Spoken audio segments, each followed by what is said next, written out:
Hi, everyone. Welcome to Left Undone Incomplete Investigations. I am not turning my camera on tonight. I am a hot mess express. It was so hot today, and I was seeing patients all day. And anyway, I'm going to be a little vain and not turn on my camera because I don't want to see myself in the video. So let's see who's here. Welcome to Left Undone Incomplete Investigations. I'm Kathy. This is my channel for, I guess about 6 years now. We've been following the Lori Vallow Daybell case from day one. Day one. And we are still following it until the end, till this BI is behind bars for the rest of her dang life. So I want to welcome you. If you're new, please say hello in the chat. We are a friendly community. Everybody here is great, and you will get to know us. We also have members, and we do members only live on Friday night. I just started those back up. So we will be here doing member, and it's very casual, and you guys can even pop in and do panel and talk on the video if you'd like, or you can just listen and chat. So today I have to confess, I was so busy at work that I didn't watch everything or listen to everything. I'm listening to this nonsense as I drive around in my car. I call it nonsense because Lori's cross-examinations are just make me shake my head all day long. And right? This is how we roll at the end of a day. You don't want to see us. To me, honestly, I looked in the mirror and I was like, yeah, no, not today. Hey, Amanda Franks. So nice to see you. Angel hugs. Hi, Allison from the Commonwealth of Massachusetts. Hey, Christian. Hello, hello. So I was kind of asking in Discord what was the interesting part of the day that we can play. And it looks like the interesting part of the day is Lori continuing to cross-examine the detective that questioned her and Tylee that day. And it still blows my mind because as I'm listening to things, there was the other gentleman that used to be a 911 operator. I did hear his, I think all of his testimony to Lori. And he actually was the one that went and found the Burger King camera footage and the Walgreens camera footage. But what I really want to know, and I don't know, did you guys see this? Were they able to see, was she actually completely barefoot? I mean, she probably was when she walked into Walgreens. And then she's complaining, about how hot, how hot it was that day. She said to the detective, and she's like, it was warm. And she's like, but whatever. We're going to go over this one on the camera. I will play it because Lori tries to go toe to toe with this detective. And Lori is losing from every way. Which way? Up, down, sideways. Oh, hold on. I have a timer going off in my oven. Hold on. I'll be right back.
Shit.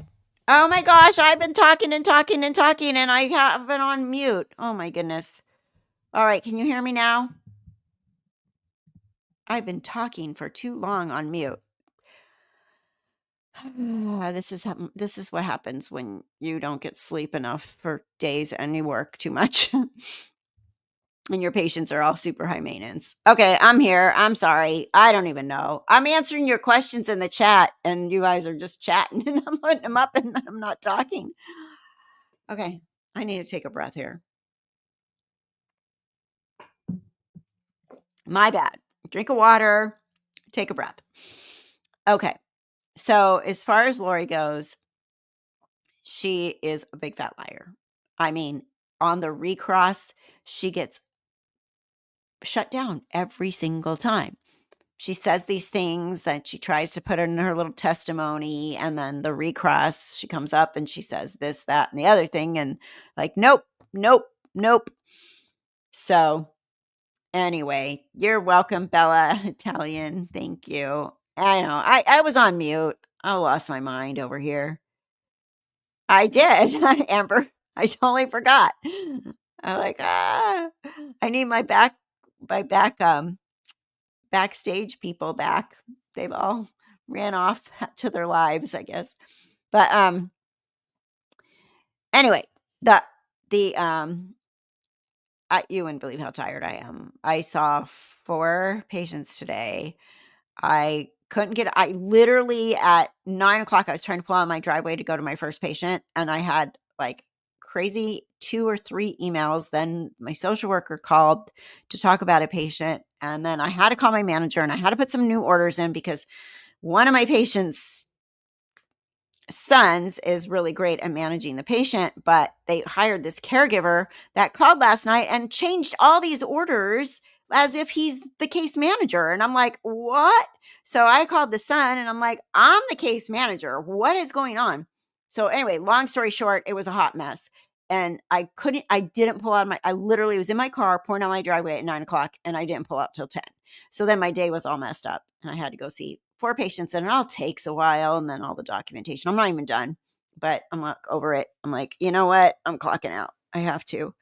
So tomorrow I won't have a live because tomorrow I go into overtime every Wednesday. I have too many reports to write for Thursday morning, and the doctor wants them in by the end of the day tomorrow, and so he can decide if people need to be recertified and stuff like that. So that's how it works. You guys don't know my job, but it's probably, if I had to do it all over again, I love being a nurse, but I'm tired now. I'm old and tired. I wish I would have planned better for retirement and been retired earlier. Oh, you are? Bella, Italian surgery nurse and food hospice. Oh my gosh. Busy, right? And food hospice. I think that's a typo. What do you mean? Home health, hospice home health. Okay, gotcha. You're in the medical field. You get it too? Okay, good. Oh, thank God. You guys understand. I'm like, I'm so tired. Can I just do YouTube for a living now? Just sit here and talk to you guys all day. It would be a lot less documentation, number one. And I like editing videos, number two. It's kind of fun. And number three, we love true crime, to kind of figure out what's going on. So anyway, thank you guys for understanding. I come on here like a hot mess express, clearly. Dietitian and safety scientist. Oh my gosh, that's awesome. You guys you guys get it. Oh, wow. Cool.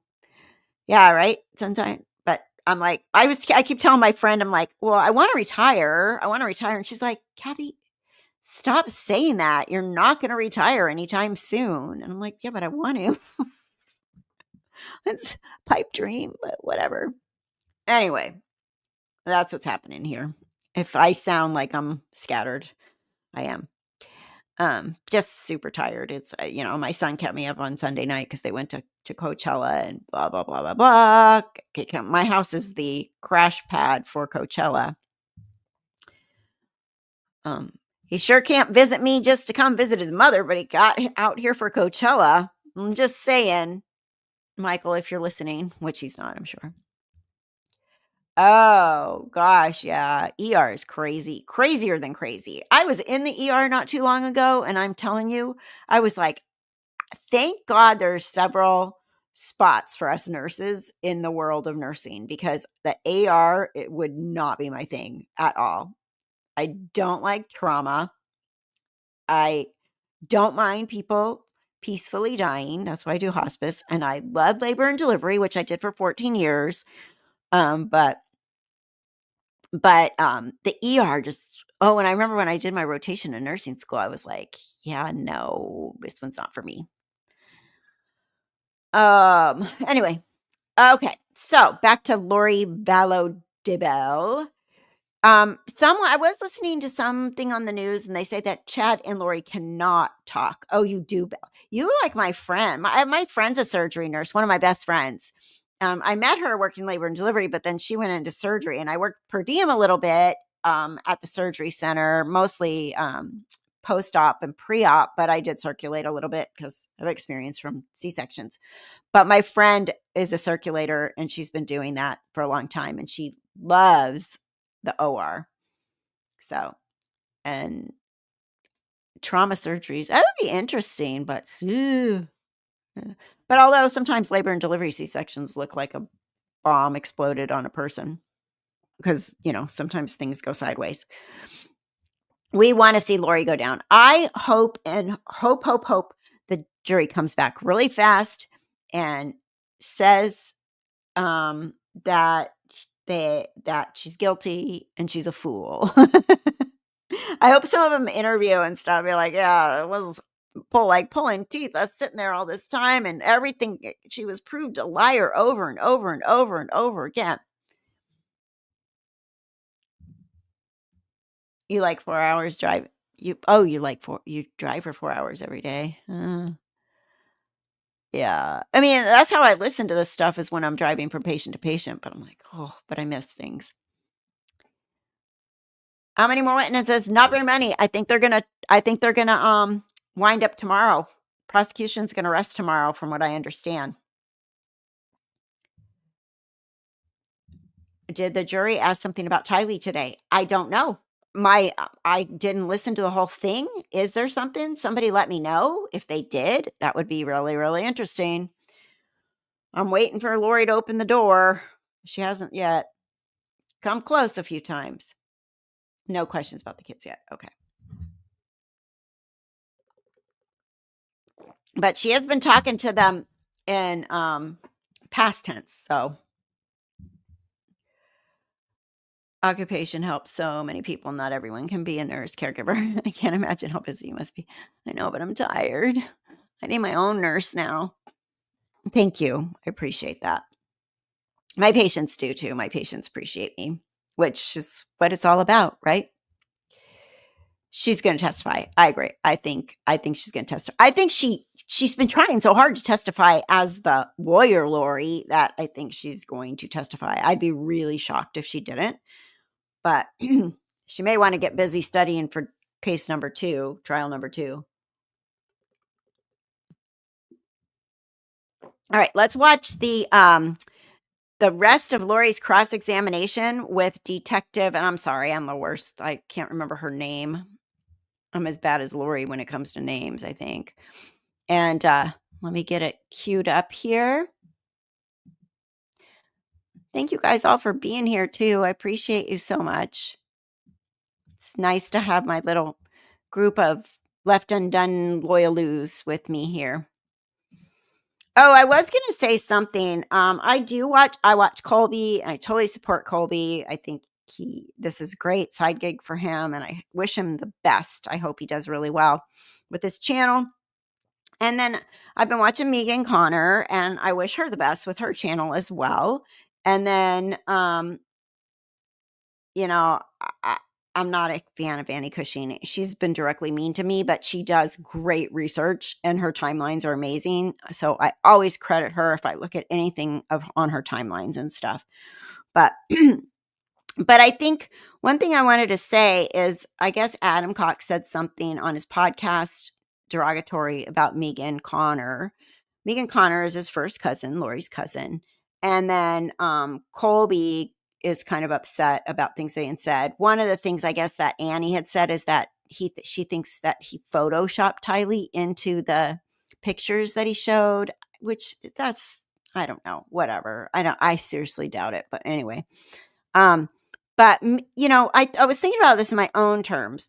I have a big family, and a big family, like a big fat Greek family for real. And I was very close to my 21st cousins, right, growing up. But once we all had our own kids, and they live in Ohio, I raised my kids in California, but we all have our own little our families, right? So the big family get-togethers didn't exist once we all had our own families the way they did when we were growing up.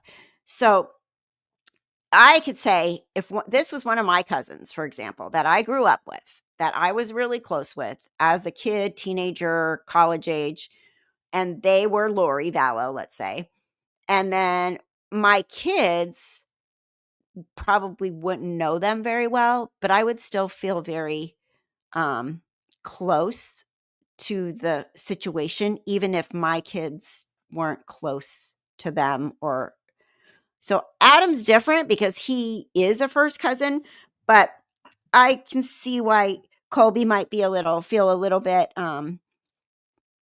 uncertain about it, because he probably didn't grow up knowing her well, just like my kids didn't grow up knowing my cousins well based on the distance. And my kids are friends with like their kids' Facebook, some of them, and all that kind of stuff. But the distance and the time and everything is just different.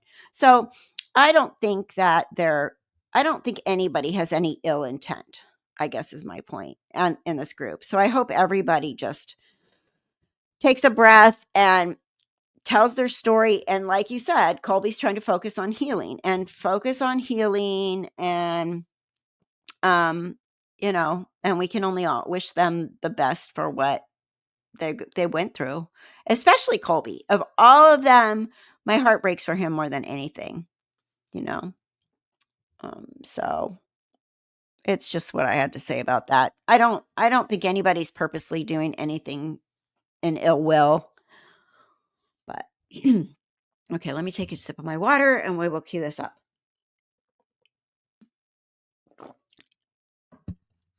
And I don't invite anybody on my show anymore. I've done it before in the past, and I just figure we'll just talk and have our own little cozy family here, the Loyal Lose. So anyway, let's do this. Let me share my screen. Hold on. I got to move something here. Okay.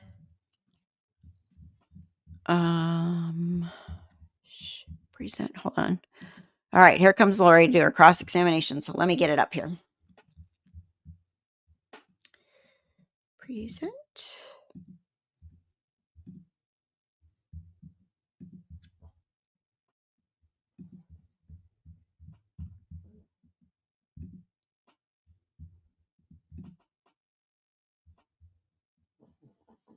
Now 2 a.m. The attorneys are present, the defendant's present. This is a time set to discuss a few of the motions before we bring in the jury at about 10:15. Judge, I do have one other thing to raise that goes back to what we dealt with yesterday. Apparently, Ms. Vallow also attempted service on another one of the next of kin in Louisiana, Larry Woodcock. Again, that information, including his address, which she should not have access to, and in violation of victims' rights and the Arizona. Oh yeah, this is a little bit of a hot mess express, Lori here. She's breaking all these big time rules. Like Lori, he's a victim, Kay and Larry's address on her. She's just does whatever Lori wants to do. All right, here we go. We'll listen to this part first because Lori gets a little bit of a schooling here. Arizona Constitution was filed with the clerk's office. So we have multiple people that she's subpoenaing that are not on her 15.2 that she's violating victims' rights for. So I'm going to ask, of course, the court seal that subpoena as well, since it includes his address. All right, it's ordered sealing any subpoena that was filed relating to Larry Woodcock.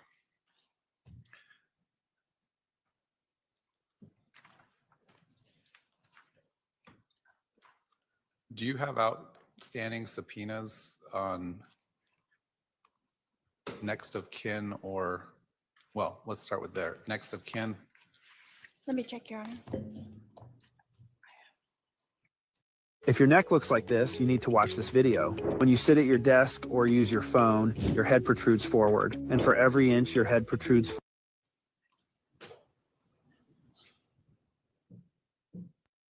Check on that, Your Honor, but not that we're aware of. As to the extent that you have Oh, yeah, she totally gets caught in a lie here. I remember I did hear this morning. Liar, liar, pants on fire. Here we go.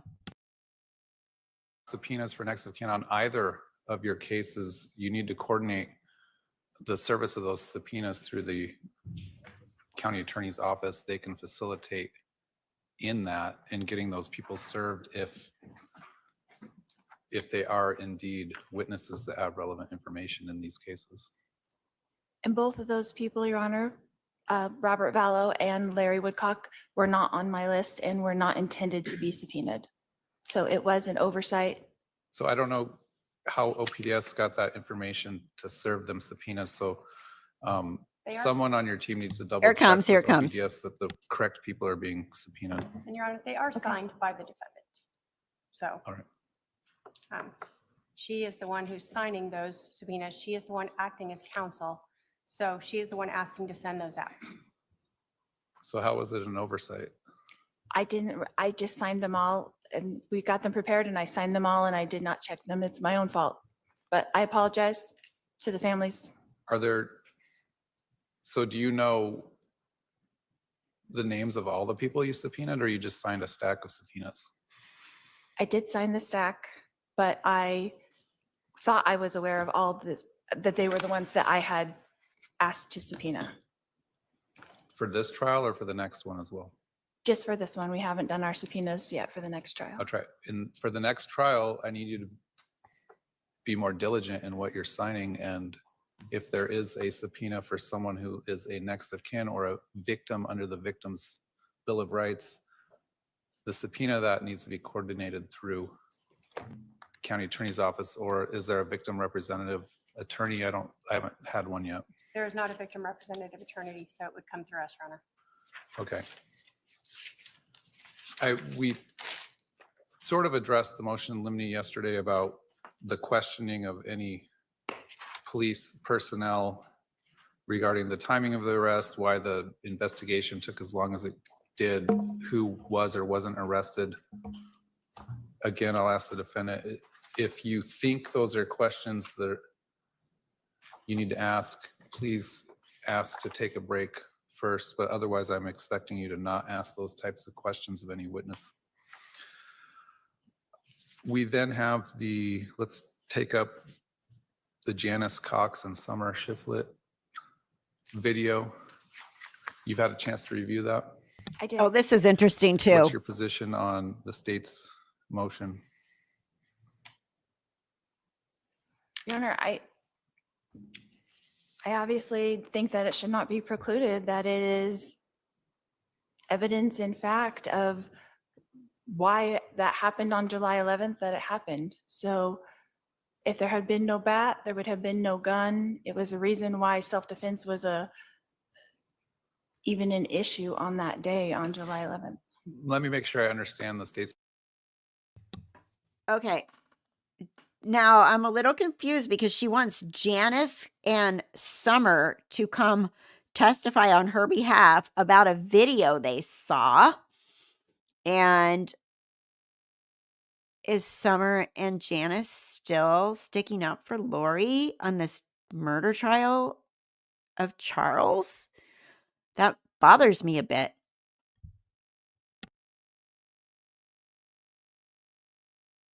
State's position correctly. The state hasn't seen the actual video that these two witnesses have watched. Correct. It Right. apparently. So was- absent someone coming in and introducing the actual video into evidence which could have its own evidentiary issues, but absent that, they can't testify in court about things they saw on a video because it's hearsay. They're testifying to things that they observed outside of court, and there's no verification, no way to cross-examine on that. So my ruling would be that unless some video comes in and someone lays foundation for that video, that no witness would be allowed to discuss what they what they saw, heard, or viewed in that video. Have you seen this? It's absolutely insane. Look at the presentation on what's inside this can. All other canned tuna brands should be shaking in their boots. This is now. All right. Then we have the state's third motion to preclude defendant's witnesses. Let's discuss. I'm going to ask you again, Ms. Daybell, how do you pronounce the first person's name?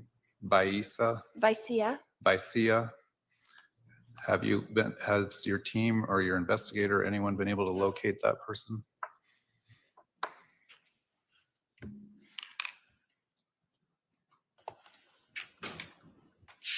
I would have to check with my investigator, Your Honor. What about Gabriel Bonilla?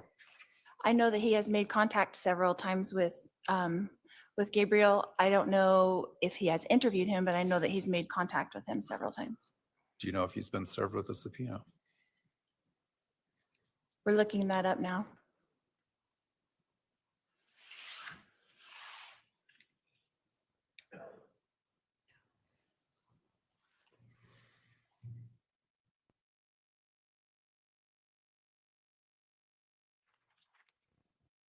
Yeah, and everything that comes out of Lori's mouth is a lie, so who knows? Because where is this video anyway? And this is all coming from Lori. Oh, they saw a video, and without a gun and without a bat, there would be nothing. Or what the heck did they see? Something we've never seen? Come on. I don't even believe there's a video that she's referring to.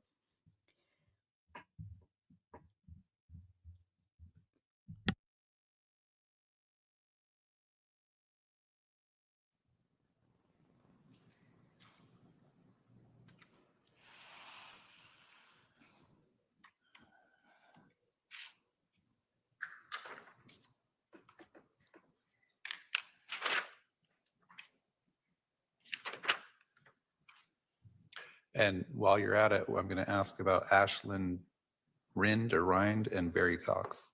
Okay.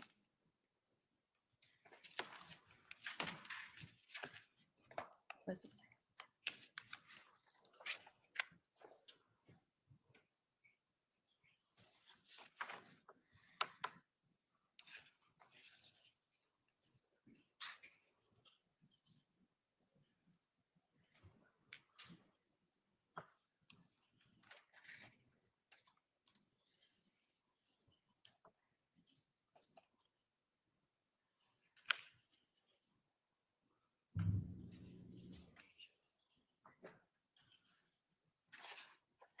So it looks like that Ashlyn Rind was not served or found, that Gabe Bonilla, OPDS, several times tried to serve that subpoena and it has not been served.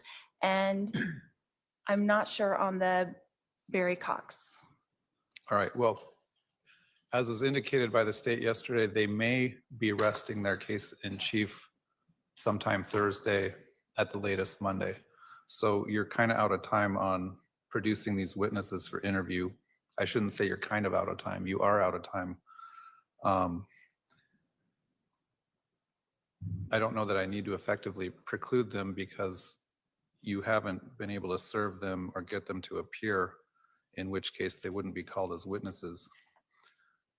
In the event that they are served or surfaced, we'd still need to have a discussion of whether they have any relevant information and whether they should still be precluded because of the late disclosure of what that testimony might be. So unless they're produced to the... And they're all hiding from her. Nobody can get served. Does she can have any witnesses? is there anyone that got served? It's just crazy to me. Like, she thinks that this is still something she can do down to the wire. Lori, lawyer. To the state for an interview here within the next day or two, they would be effectively precluded. Even if they are produced for an interview, they still could be precluded. Zachary Cox, let's talk about Zachary Cox. Has he been subpoenaed? The state has interviewed that witness apparently, but based on their motion, they don't believe he has any relevant information to offer for this trial. Do you believe he has relevant information to offer? I do, Your Honor. And what is that? He was with my brother, Adam Cox, that day on the 11th and was in communication with Adam and Charles during that day and prior to that day. What testimony would he offer that would be admissible, that would be relevant to either self-defense or this did or didn't occur? He would be able to testify about what Adam already testified to, verify it or unverify it, What specifically? about what their itinerary was during that day and the day before and the following day.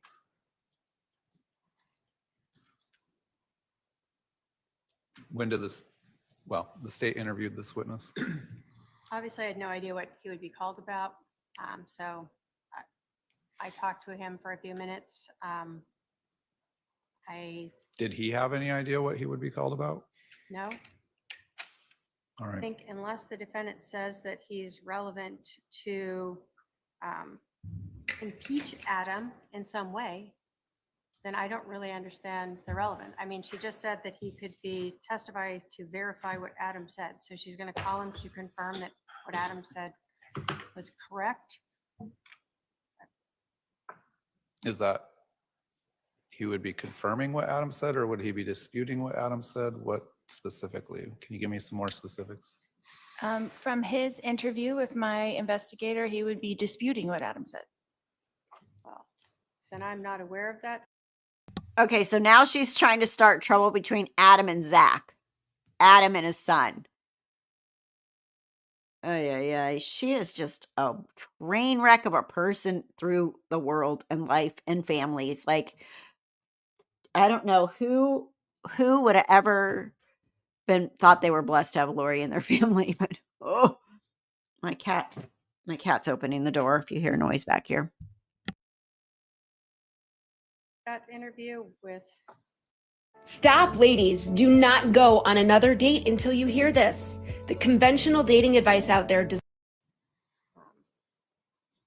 my understanding in interviewing the defense Jeff White, is that basically they spoke for a brief time. It got heated. Who's and they? Jeff White and Zachary Cox. They did not have a full interview, is my understanding. I've not been provided with a recording of that, but in my discussion, my interview of Jeff White as a potential witness, he advised just that that Zach had advised that he had lived with them, meaning Charles and Lori, prior to them moving into this house, prior to them being separated. And that's about the extent of what I understood their interview to be. But maybe Mr. White can provide information as to how he. Mr. White, do you have any information on, you interviewed Zachary Cox? Yes. All right. And did Mr. Cox provide information that would be relevant to this trial to you? When I spoke to Mr. Cox, he was, in short, he was very belligerent. When we had spoken, I was asking about information about his father and him, as well as with Charles. The information that I did obtain from him did not agree with what his father had told me in the interview through the state. His father being, Adam. do you know if Zachary Cox has been served a subpoena? As far as I know, I think that went through OPDS. All right. I guess we'll see if he actually gets served and shows up at court. He may not, in which case it's not an issue I need to deal with. But if he does show up, we will need to flesh out whether he has relevant information, whether he should be allowed to testify.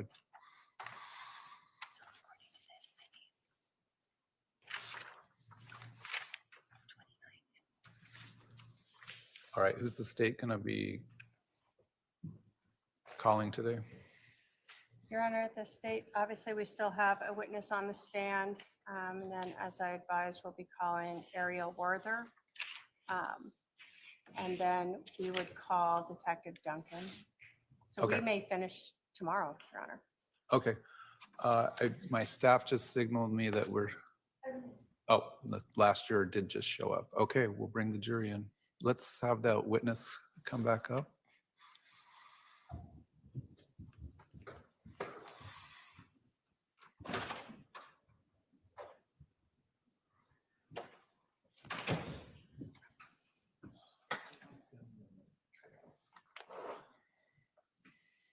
Kind of deferring, but not really. Yeah, I think Lori goes kind of toe to toe with her today, so she's a good one to finish listening to today.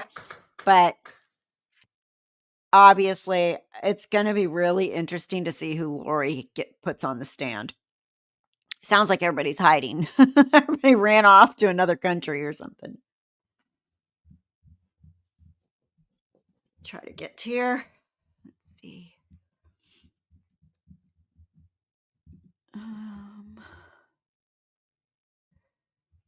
To you, it's our Okay. Right there.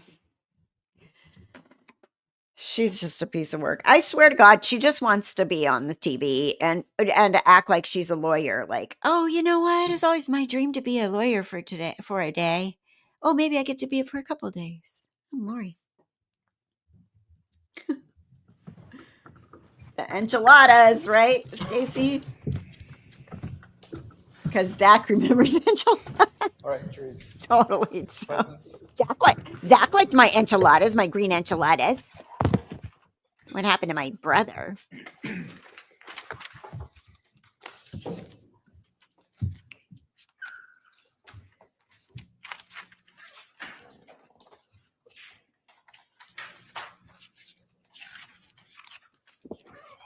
Go ahead and resume your cross.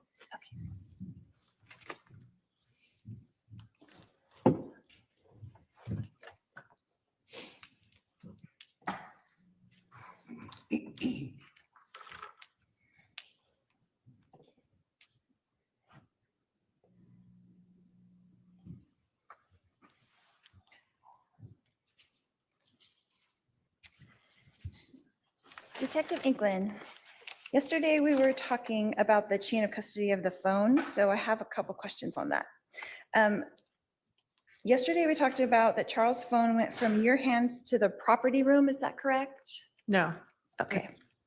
Where did it, When I explained to you, it's our computer crimes division, the Okay. detectives that do the downloads. Our property room is about a mile away from the police department. okay. So it went from your hands to the computer crimes division, is that correct? Correct. We usually take phones directly to them. And how long was that between the time you left the house and you delivered that phone to them? It's about 20-minute drive or so, and then just to the PD and upstairs to where their office is. Okay. And who did you turn that over to at the computer crimes division? Sergeant Olness was the sergeant of the unit at the time. And did you use the passcode to access the phone at all? I did not. I don't do downloads or exams of devices. Okay. Did you look to see if the threatening text messages from Charles did actually exist? I did not do an exam of the phone.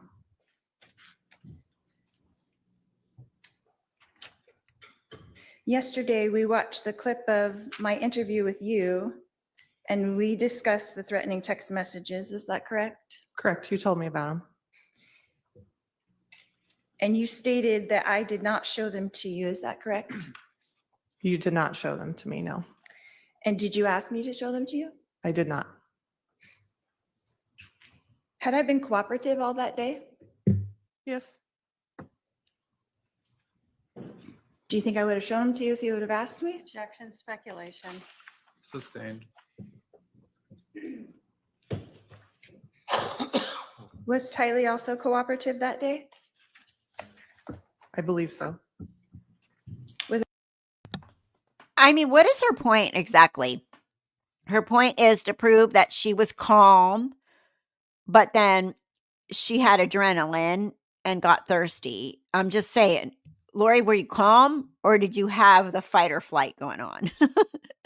The more I think about what I heard today, the more I'm like, she contradicts herself so terribly. I will continue. Was Alex cooperative that day I don't know. I did not have contact with Alex. at all? I did not interview him or talk to him, no. I got a Mazzato knife, and what followed was an absolute fiasco. So I almost...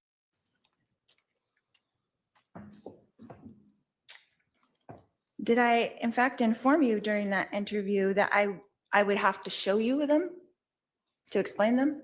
I believe so. But you never asked me to show them to you? I did not. Did you ever request that I turn my phone over to you? I did not. Did you ever request that Tylee turned her phone over to you? I did not.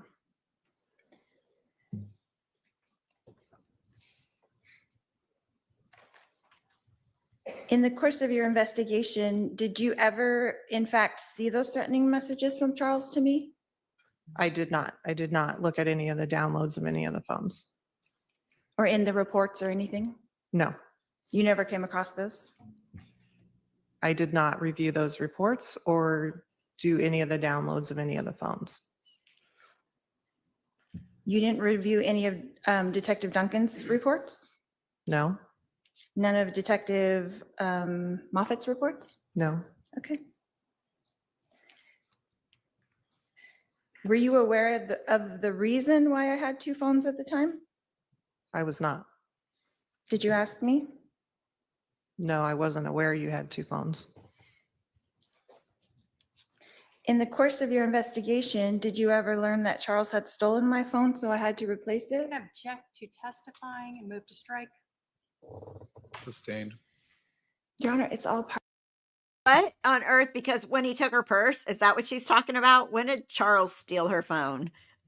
What, is she talking about when he took her purse? When they were at the school? When he was trying to get her to, go get help? What is she talking about? She just keeps throwing crap in there. Throw it in there. Throw it in there. They're going to hear it. In her head, I can hear her going, they're going to hear it. Even if it gets objected to, they're going to hear what I said. Lunatic. All part of the investigation. You're gonna object again to- Sustained, it's testimony. The form of the question was testimony. Were you aware that after he gave it back to me that I kept both phones? I'm going to again object. Sustained.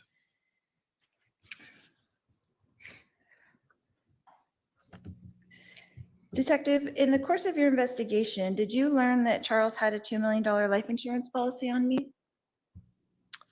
I knew there was a life insurance policy. I don't know the amount. Did you ever see it in any of the reports or? I did not review and I was not part of that portion of the investigation. And you never saw that on any kind of Bates numbers? I'm going to object again to asked and answered. I'll allow it. Go ahead. Go ahead.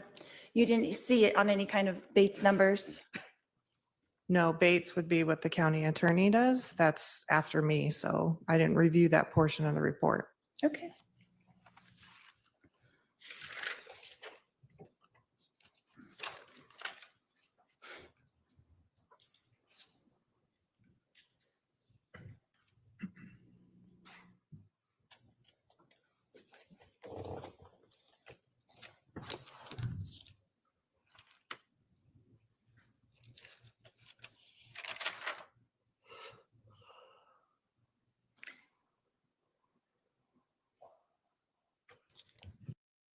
I agree. I mean, at least have held Alex for a while and did a little more. They didn't even hold him as long as they were in the house doing the crime scene investigation. They drove him back before that was even done. It's just bizarre to me. You're right.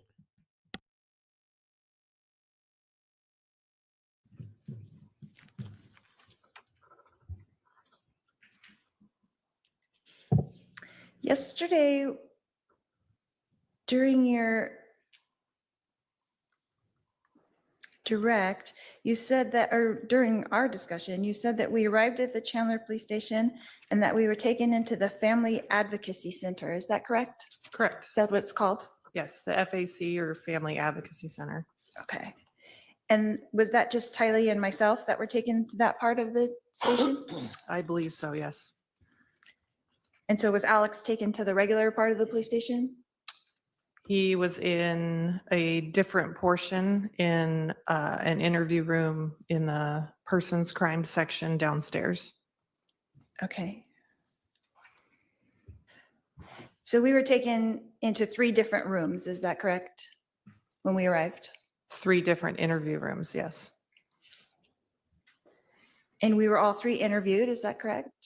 I believe so, yes. And you interviewed me, is that correct? I did. And you also interviewed Tylee, is that correct? I did.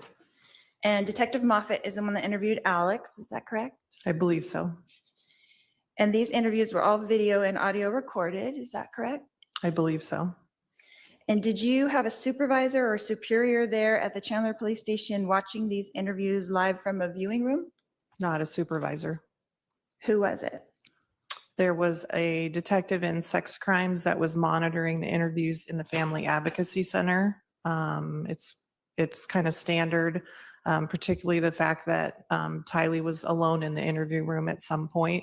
So she was monitoring both interviews, and I don't know if there was anybody monitoring Detective Moffat's interview because I was not a part of that.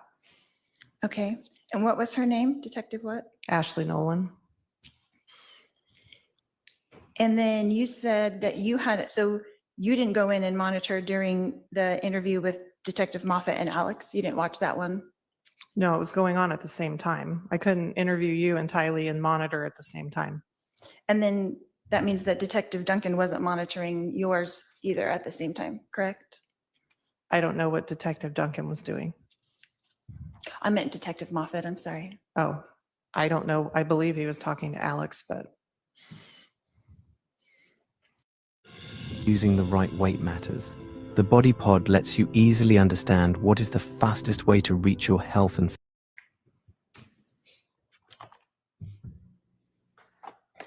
But he could have been monitoring yours and then talked to Alex after that. Is that correct? Objection, speculation. Sustained. Were there other people in this monitoring room that you know of? I believe Detective Nolan was monitoring from her desk as the sex crimes detectives work within the Family Advocacy Center. They're in the same portion of the building. Okay. So they can just monitor from their desk? Correct. They're not in like a separate room, is what you're saying? No, there's a monitoring room upstairs in the dedicated suspect interview rooms, but none of those rooms were used in these 3 interviews that you're talking about. Okay.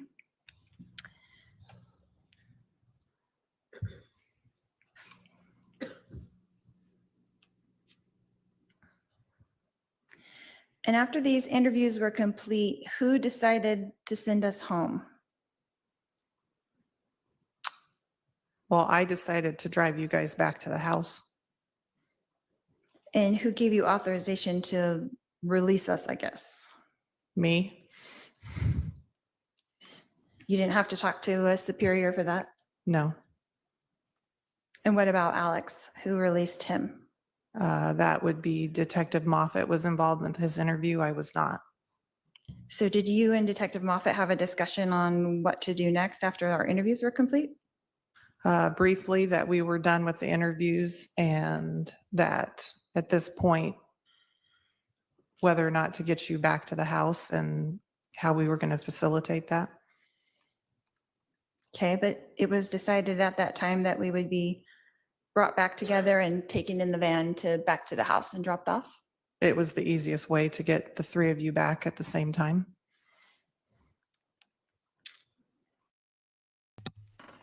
Should have driven Tylee and made the other two walk.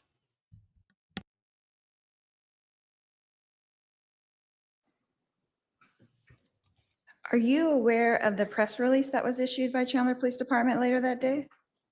I am not. You never read it? I don't. You never heard about it in the course of your investigation? The press release? Yeah. No.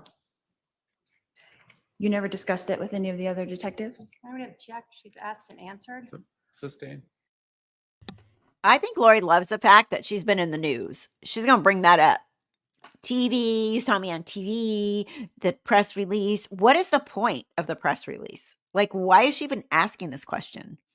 She makes no sense. She's just up there to act like a jerk. Seriously, I'm convinced at this point. She's just up there to act like a BI.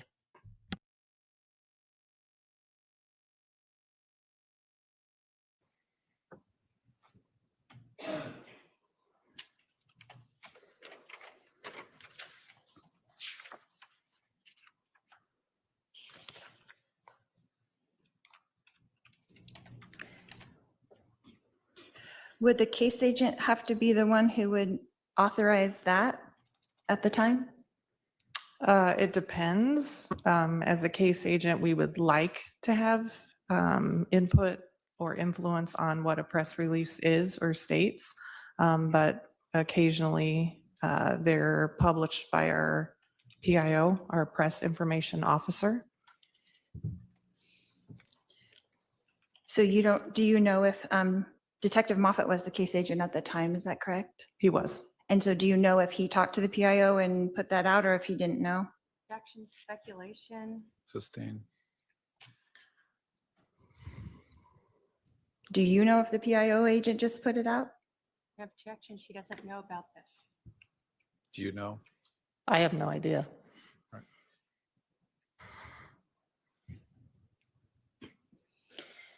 Detective Inkland, yesterday the prosecutor asked you several times, why didn't Lori just give the phone back? Is that correct? That's correct. Did you learn in your investigation that the entire altercation only lasted a few minutes? That'd be a fair assessment. Because we discussed that in our interview, is that correct? We did. So from the time Tyler came out with the bat and I ran outside is maybe less than 2 minutes. We discussed that. Is that correct?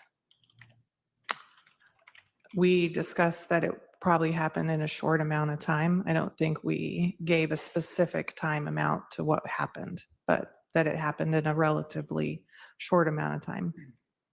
We didn't say that was like 1 to 2 minutes. Like, That was our discussion, yes. yeah, that was our discussion. Okay. So we would not have been arguing for a very long time. Is that correct? I think it's relative as to how long you've been arguing or how long the altercation took.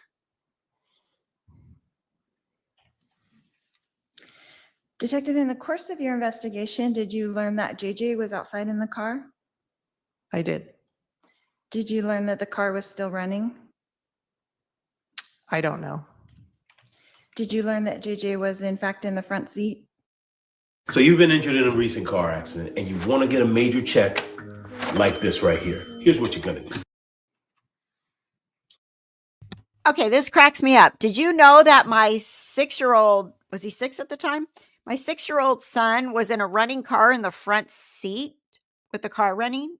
I would be like, well, then you're a terrible mother.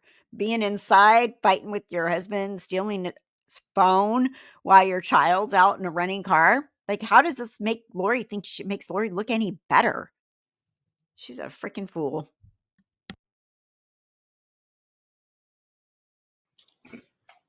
I know that you had articulated he was put into the car, but I don't remember if you specifically said the front seat, but he was in the car. Did you learn in the course of your investigation that JJ had autism? Yes, you told me about that. Did you verify that at his school? Notice Lori talked about JJ in past tense right there. Instead of, if he was still alive, she'd say, did you learn in your investigation that JJ has autism?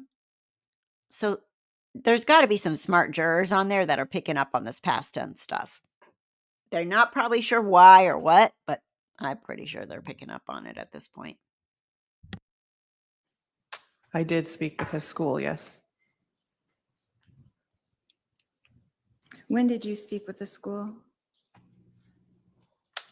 During the course of the investigation, I had contact with the school in reference to when he attended and generally kind of the services the school provides. Do you remember who you spoke to at the school at all? The director of the school, and then subsequently, there were a couple teachers that provided some information. And how long after July 11th was that first communication with the school? It was just several months later.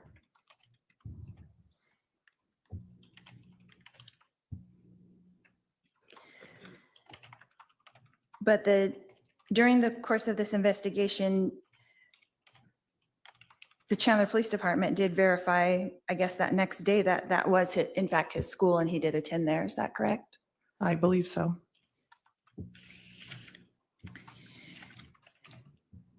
During this investigation, did you verify that we did in fact go through Burger King? I did not, but it was verified. Were you aware of what we ordered at Burger King? You told me it was chicken fries and Sprite. Had you seen,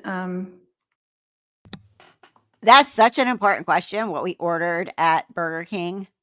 And what cracks me up is later, which we aren't going to get to, is the guy that was the 911 operator / now an investigator, totally lays out the cell phone timeline that Lori could not have been not at the shooting, dropping off JJ and back and going to Burger King and Walgreens. And I mean, if I was Lori at this point, I'd be like, yeah, never mind. I suck.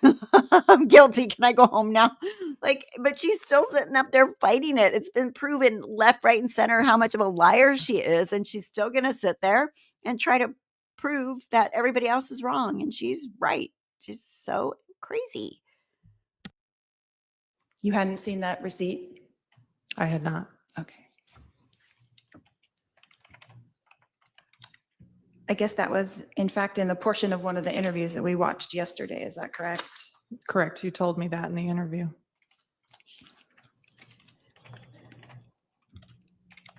So were you aware that we also ordered 2 bottles of water?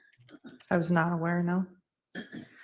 And in your experience with people in stressful situations, when adrenaline kicks in, does it make you incredibly thirsty?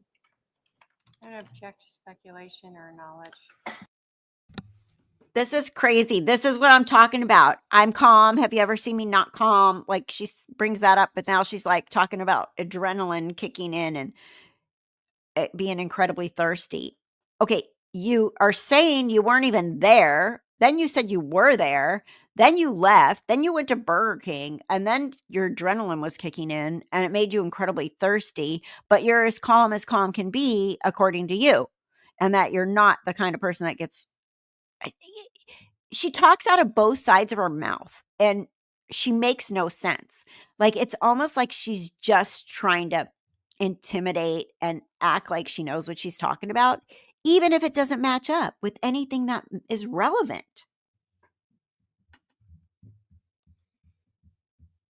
Her timeline, everything. She's just a fool. If she knows, she can answer. It can. And when you're in fight or flight mode, does your adrenaline kick in your experience? I'm going to object here to knowledge and foundation as to her knowledge of this. I'll sustain the objection. Did you offer Tylee and I apple juice at the Chandler Police Station? I think I offered you something to drink and what we typically would have there. Did you offer that for the purpose that adrenaline makes you thirsty? No, I usually do it to people I interview if they'd like something to drink while they're there. This is why I canceled my Tempo subscription and switched to CookUnity. After months with Tempo, I got bored of eating the same boring meals. CookUnity offers over 300. Detective Inkland, have you ever Did you order it because did you offer it because adrenaline makes people thirsty? No, Lori, it's common practice to offer people something to drink when you sit down to talk to them and you bring them into your place of business or your home. Like, what is she Googling? Where is she coming up with this? I mean, yes, fight or flight adrenaline can make you thirsty and sweaty and all that stuff, but how does she come up with this? Like, what research tools does she have to reach so far into something that has nothing to do with it and talk out of both sides of her mouth? It just makes me crazy. It literally makes me crazy. ever seen me not calm? I don't object to maybe foundation as to when. All right, sustain, lay more foundation on when she has, at what occasions she has had to observe you. Well, yesterday you spoke often of my calm demeanor, my nonchalantness. Is that correct? Correct. Yes, ordinary Lori. And yes, point taken there, Bella Italian. Look, there's 2 water bottles right there for the witnesses. People drink water. And you don't have to be like running from a murder scene to have thirst in the Arizona heat, especially in July. Of course, they're going to offer you water, not because they researched the fact that, oh, she must have adrenaline. We might want to give her some water. She's a fucking freaking fool. She's a fool. She's a fool. So has there ever been an occasion when you have seen me when I was not calm? Again, foundation as to when she has seen her on July 11th. Please clarify the time frame you're referring to where she had an opportunity to observe you. Any other time, Your Honor? For example, how many hours on July? Can we have a sidebar? Can I ask you a question?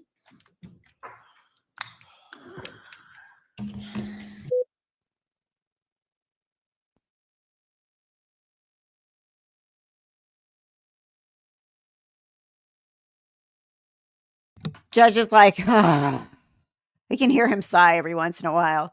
He is going to be so ready for this to be over. And I'm going to ask you a question. It's almost like you can't write this if this was a freaking Lifetime movie or something. Lori Lawyer. She's such a fool. And the fact that she's sitting here right now practically opening a door because she is saying to this detective, how many times have you seen me? Oh, I don't know. She could be like, I saw you on court in Idaho. I saw you on TV in Hawaii, when your kids were missing. You looked a little stressed there, lady, when Nate Eaton was chasing you down. You weren't that calm, right? Like, Lori's opened a door right here, and they keep not letting the door get opened. But dang.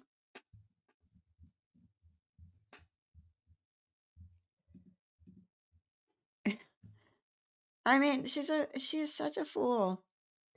Thank you, Kathy. I so can't stand Lori Daybell. She is a monster, and and her attitude makes it that much worse. Literally, no remorse, no nothing. Your children are dead, and it's still all about you, Lori, and everybody else is out to get you.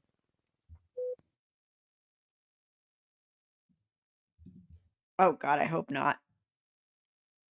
No, I think the jury's probably like, can we go home now? We already know she's guilty. I'd be like, can we just call it a day and be done? We don't need her to present her case. She sucks. She's guilty.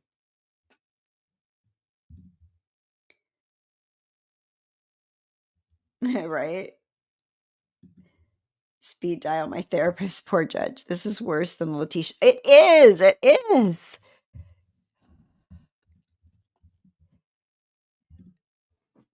Uh-oh. I hear my mother. She gets sundowners, so she gets a little cuckoo nuts about this time of day. Let me go find out what the ridiculous hallucination is, but I'll let this keep playing. This is what Ivy League universities you can get into with a 3.6 GPA. 90%.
Sorry, my mother, it wasn't as what I thought.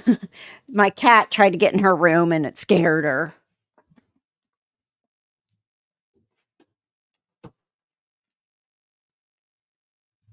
This cat, man, he opens every door. You have to lock the door that you don't want him to get in. Are they still having sidebar here? I left it running. Let's see. Let me move up a little bit. Okay, here we go. Purchase 2 pairs. Here we go.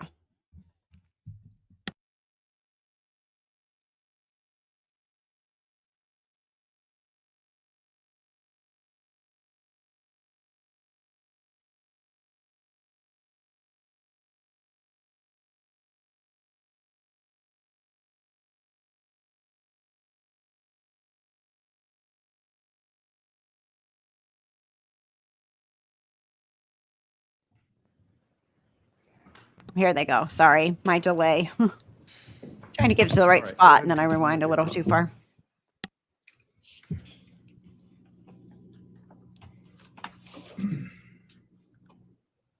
Detective Inkland, did you discover in your investigation that I had run outside without shoes?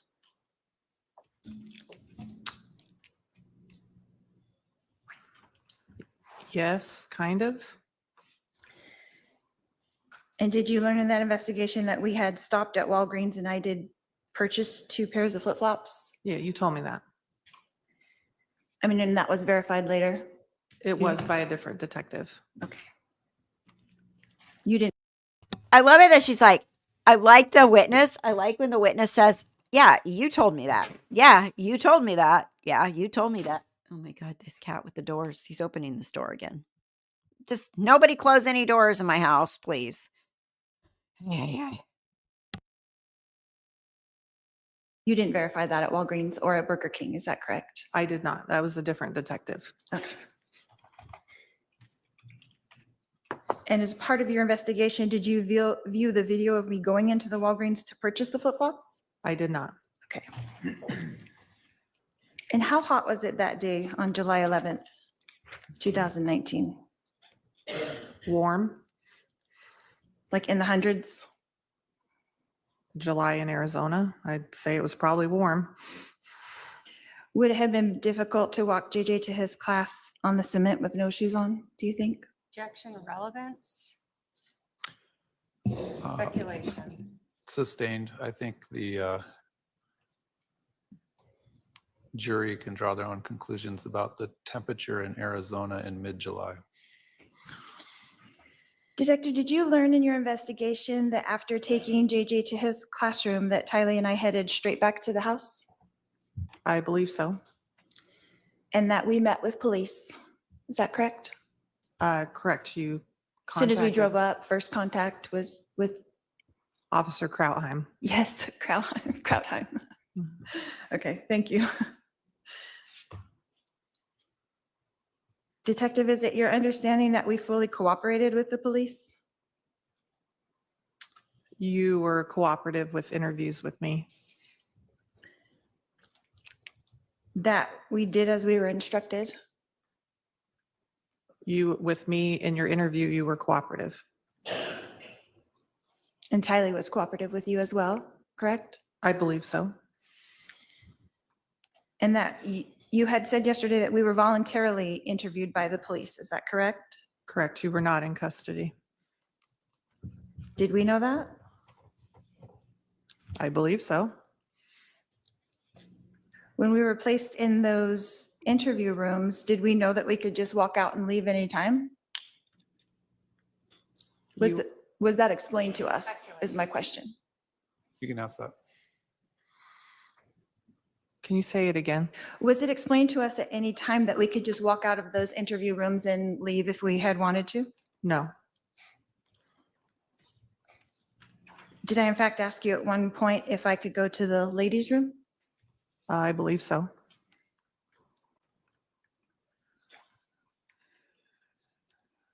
Detective, did we answer all the questions asked to us by the police that day?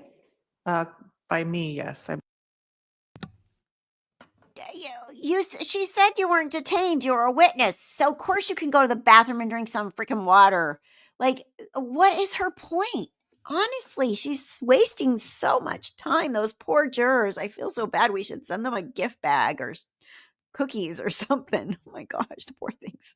Yes, I believe so. TurboTax Free Edition. 37% of filers qualify. Simple Form 1040 returns only. See if you qualify at turbotax.com/free. I can file for free. Now this is taxes. File for free with TurboTax Free Edition. Ladies over 100. Can't skip these. Guess we're watching. Start your 7-minute There we go. indoor walking. And we were dropped off at home by the police, is that correct? Correct. I drove you back to the house. And we were given no further instructions, is that correct? Just that we would be in touch with you at the conclusion of the search warrant.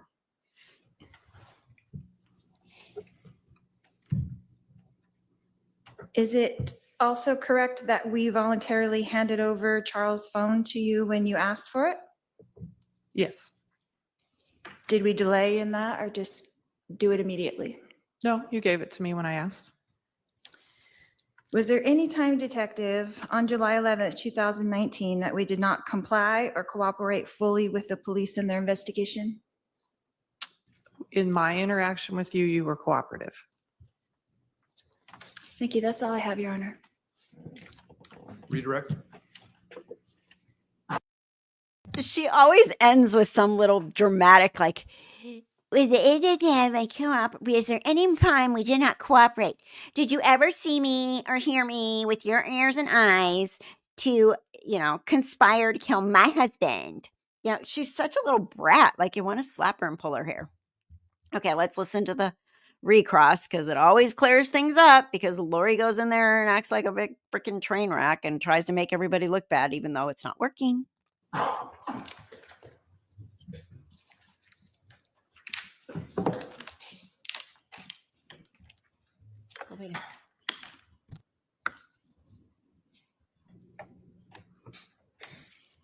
going to start with when you first arrived on scene.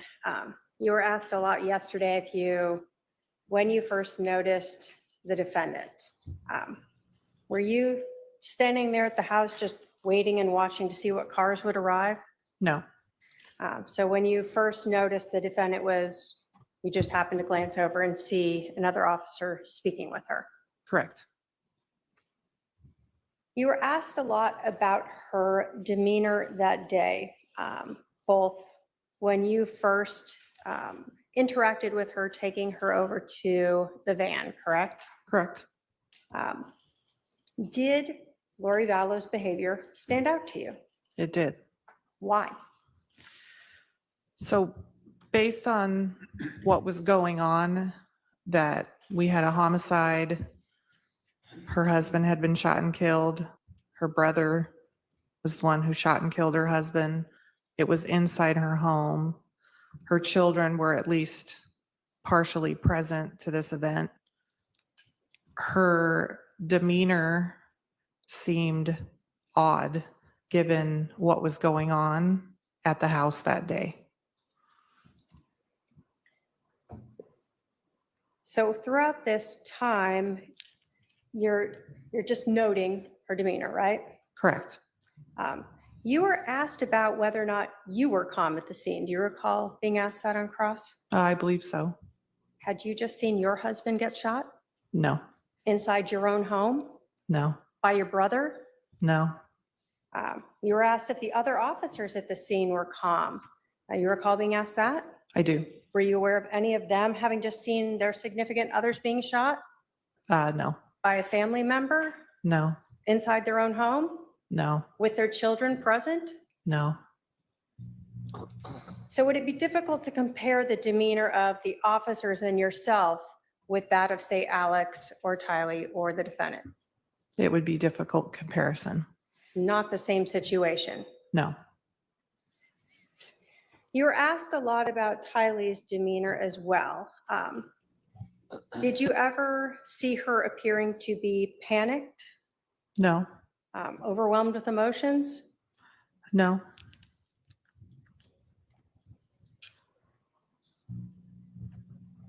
Was there anything about her demeanor or your interactions with her that made you feel she needed any type of medical treatment or medication or anything? no. The death notification that you attempted to make, I'll say. So to understand this, we're both Lori Vallow and Tylee inside the van.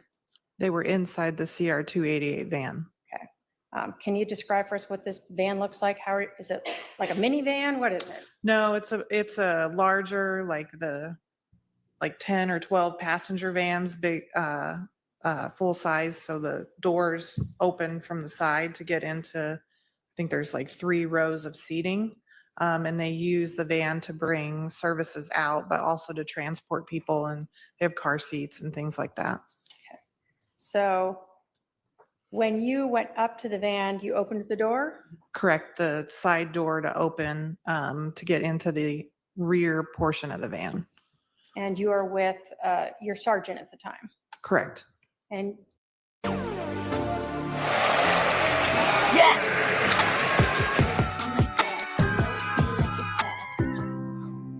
you asked if Lori would come out with you?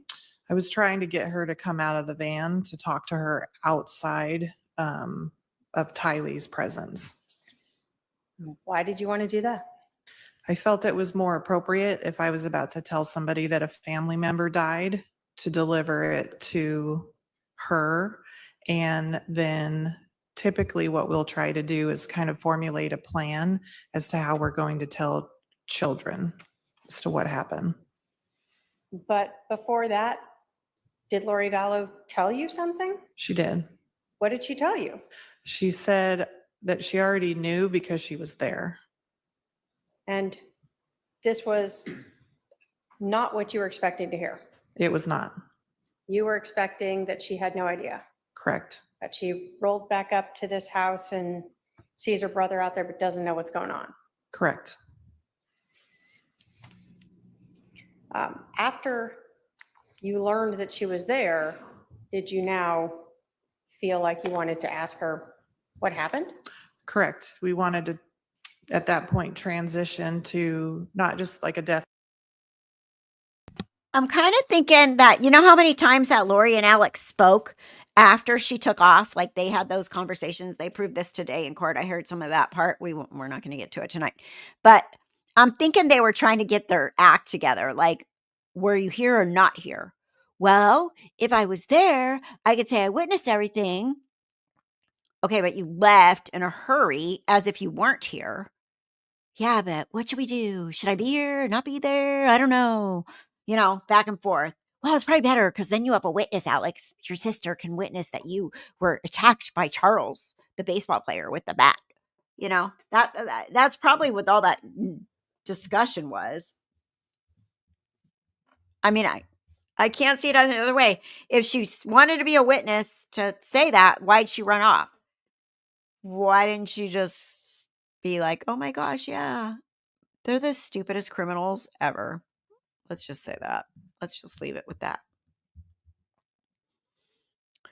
I mean, like, they couldn't figure out that they waited 45 or whatever amount of minutes to call 911, that places don't have cameras these days, that there's not trackers, GPS, your phone can be tracked. Like, they are so stupid. Death notification and contacting her, but now we're potentially looking at doing witness interviews. Did you advise her that you wanted to take her to the station to interview her? I did. Did you advise her you wanted to interview her daughter? I did. And did you in fact ask her to come with you in a different vehicle? I did. She agreed to do that? She did. Now, how old was Tylee? 16 or 17. And she was put in a separate room than her mom. Why? So when you're going to do witness interviews or any interviews, you want to do the interviews separately. You don't want to interview people together. Obviously, even best case scenario, there's going to be some influence. So you want a good recount or statement from somebody that's their own statement. It's what they saw, heard, felt, not influenced by anybody else in the room or participating in like a group interview. Were you aware when you were conducting this interview with Lori and with Tylee of the amount of time that had occurred from when she had left the house to when 911 was called to when she was eventually interviewed? Generally, not specific, but I knew the general time. Initially at the scene, was there a misunderstanding? Well, let me ask you. When you arrived at the scene that morning, did you understand that when the 911 call came in is when the shooting occurred? I think that was believed or assumed at the time we got to the scene. Okay. And was that still your mindset when you were interviewing initially Lori Vallow? Correct. So when you started to interview her, you assumed that when that 911 call came in, the shooting had occurred just prior to that. Correct.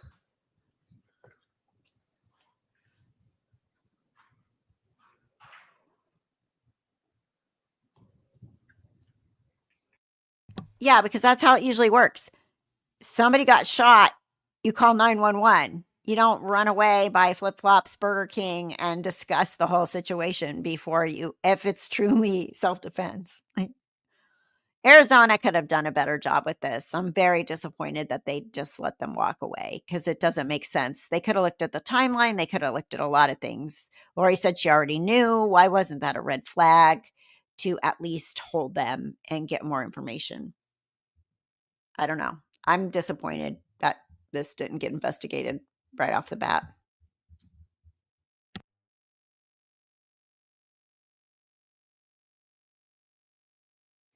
When you were driving Lori back to the police station to FAC for interviews, you again told us about her demeanor. Did that again stick out to you as unusual? It did. Why was that? Again, this incident has unfolded and we're driving and she's just kind of chattering in the car, and given what was going on in the situation and how she was acting, it was just odd to me.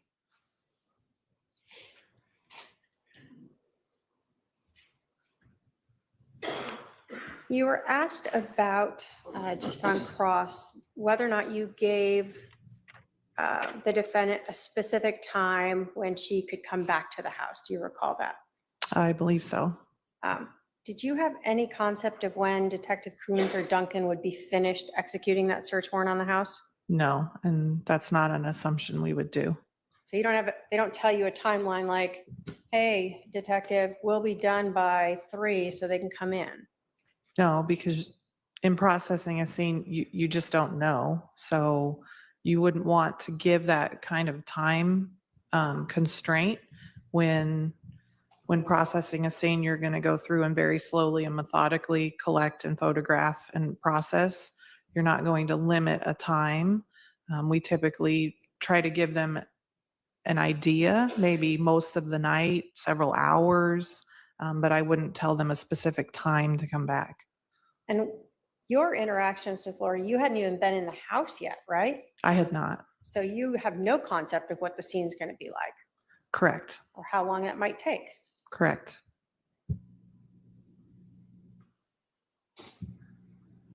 Hey guys, Toby Mathis here, and question I get all the time is, how do I make my personal assets invisible? Well, first off,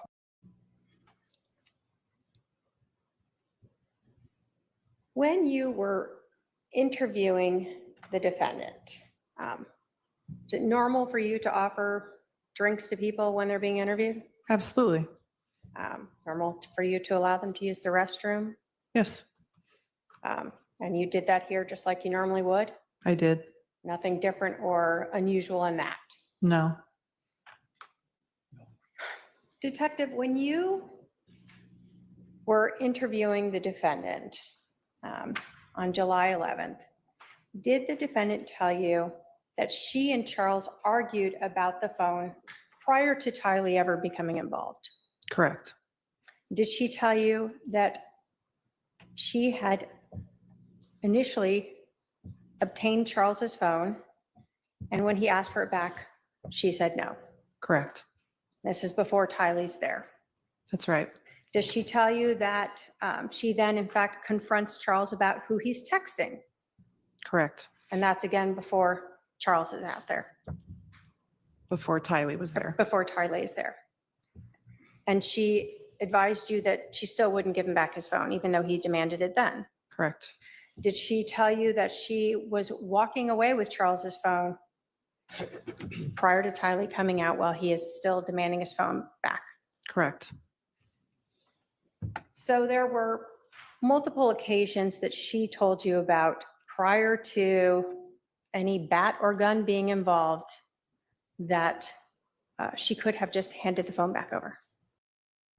Detective, is Lori a big fat liar? Correct. Have we countered every lie she's told and told the truth here? Correct. Like, Lori, sit down, give up. Oh my goodness. And she's going to go through this whole darn thing with Brandon's case again. There, she's going to really play stupid and innocent. That's correct. And she did not. That's correct.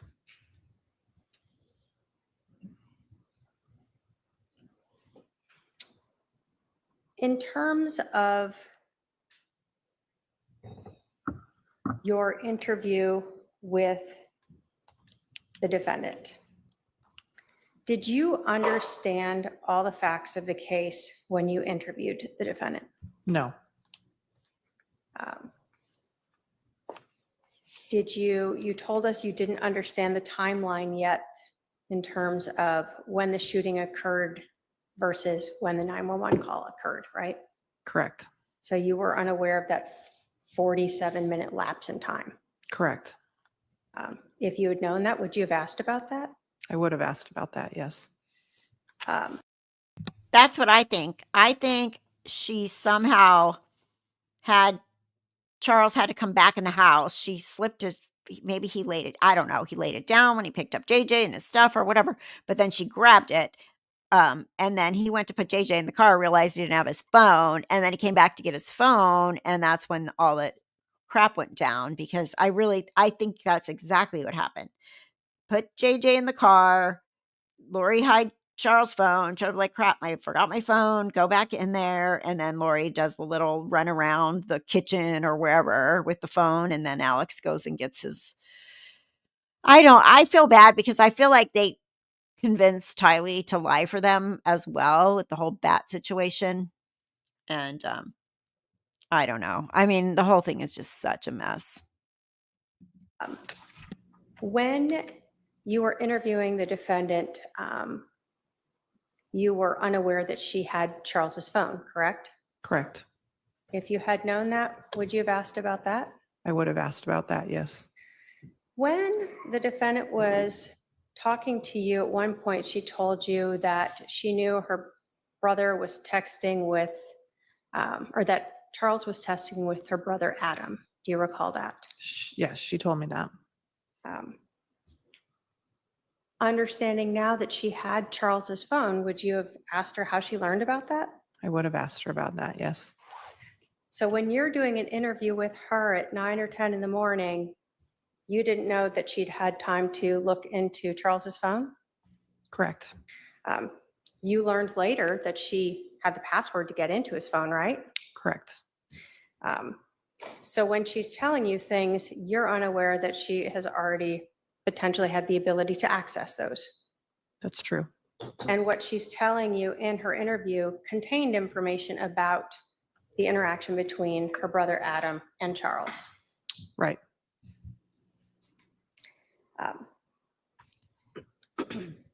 When you interviewed the defendant, were you aware of the days leading up to this, the interaction between Lori Vallow and her brother Alex? I was not. You weren't privy to things like iCloud accounts before you interviewed her? No. You weren't privy to downloaded cell phones before you interviewed her? I was not. You hadn't even been inside the house before you interviewed her? Correct. If you had been privy to all of the information in this case, would you have interviewed her differently?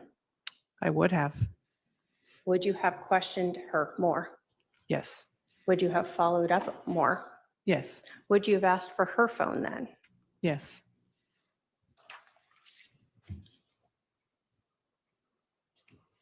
When you interviewed Lori Vallow, at that time, were you just going off of what she said because you didn't know the rest of the facts Correct. It was an initial interview. to see what she had to tell you? Correct. But you had nothing to do to be able to verify or validate anything she told you? Correct. I finally figured out the real difference between a Masato knife and the ordinary stuff. We've all seen those flashy knives. I have no other questions, Your Honor. All right, I see we have a few jury questions. I think we're going to have the parties approach for those who are having difficulty with their headsets.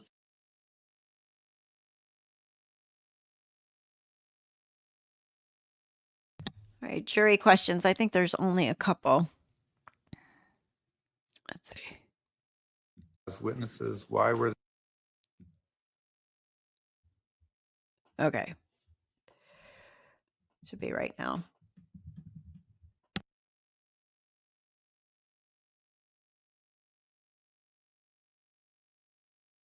Yeah, she's a train wreck, right? Lori is just, okay, here we go. The jury questions. Was the rent-a-car vehicle ever searched? I do not believe so, but I'm not certain. All right. Should have been.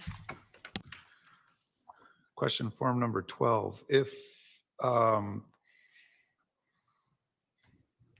the defendant and her daughter were interviewed as witnesses, why were they left with a victim advocate? In other words, were they considered victims or witnesses? So our victim services section, I introduced Lori to them specifically because there are civilian employees that work within our police department that can help families with death investigations for the issues that come up afterwards and kind of navigating that process.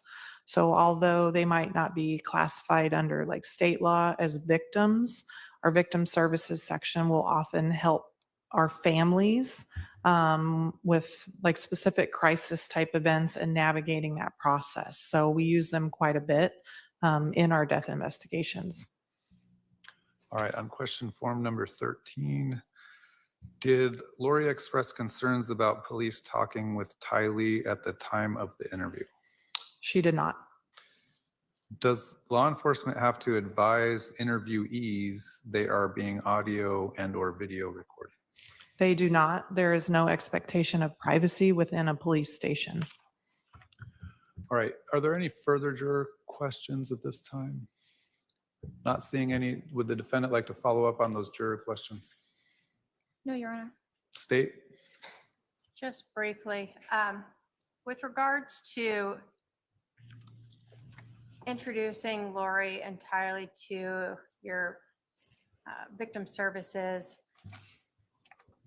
were you trying to provide whatever services might be necessary due to the fact that her husband had been killed? Correct.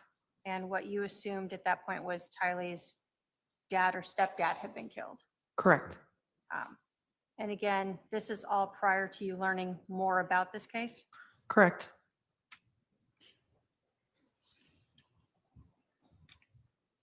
No other questions, Your Honor. All right. You can step down. All right. Oh my goodness. That was a long one. That would took us over an hour and 40 minutes to get through. Yes, they are paying attention, Caroline. And what I found interesting is the one question right there that they just asked if Lori was actually concerned about them questioning Tylee that day, because she wasn't. But now she's up here going, "You questioned my minor child," you know what she said yesterday. So Lori, I guarantee you this is going to go fast. Those jurors are going to go back there. They're going to all take a quick vote. They're all going to be like, "Oh, well, I guess we don't have to deliberate because we're all convinced that she's guilty. Let's tell them. Bring that button." Here we go. I give them 30 minutes to an hour, maybe even less than 30 minutes to come up with their verdict. She is such a terrible lawyer. She's not creating any reasonable doubt whatsoever. She acts like a BI. Nobody's going to be like, "Oh, she's so pretty," like she thinks, right? They have got to be by wondering where Tylee is to come in and take the stand, right? Yeah. You would think that because she was there and she was a witness and they know that she's a witness, like, when is she coming?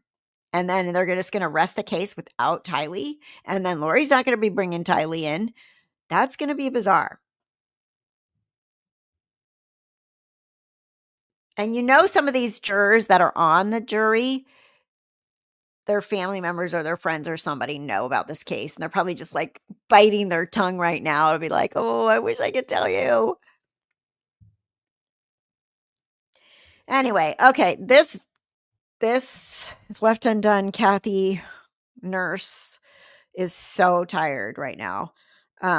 So we are going to end. I'm sorry if I didn't have normally like enough, my camera's off. I'm tired and it's been a really crazy long day and it's Tuesday. And so tomorrow I will not be having unless something miracle happens and I get done with my work early, we will not be having a live stream tomorrow because I have to write up my reports for Thursday's meeting. But I do. Yeah. She's trying to she hasn't been able to serve her though, right? If I see ya, Lori has Tylee's friend to come in and take the stand. I hope, from what I'm understanding, were they able to serve her? Because you know what?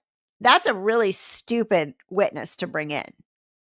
Was she there the day Charles was shot or not? Nope. Was she anywhere near there? Nope. Okay, then why are we bringing her?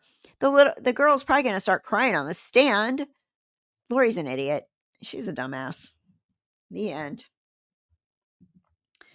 The juror asked a good question. Was Charles' rental car taken for forensics? Nope. Unbelievable. They didn't do forensics. I agree. That was bad. Why would you not take the rental car? First of all, now Lori tells you she was there. So are you going to look for blood or come on. That was bad. They botched it. And the saddest part is if they didn't, and they would have arrested Lori and Alex, then everybody else would be alive right now. Waiting for Tylee and JJ. Got to be asking questions like, maybe Lori just can't get a hold of them. Her own, yeah. Yep.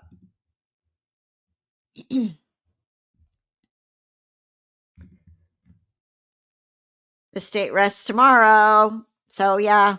So we can make up on Happy Hour Friday, and we will, hopefully Thursday as well, because Lori will be presenting her case if she can, if anybody comes out of hiding. Did you serve any of these people, Lori? Well, my investigator's trying to, but he can't find them. So stupid.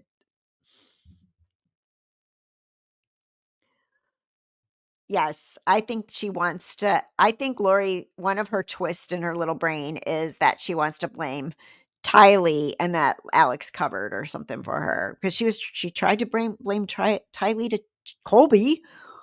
She's trying to blame Tylee for that killed JJ. She's just an evil witch.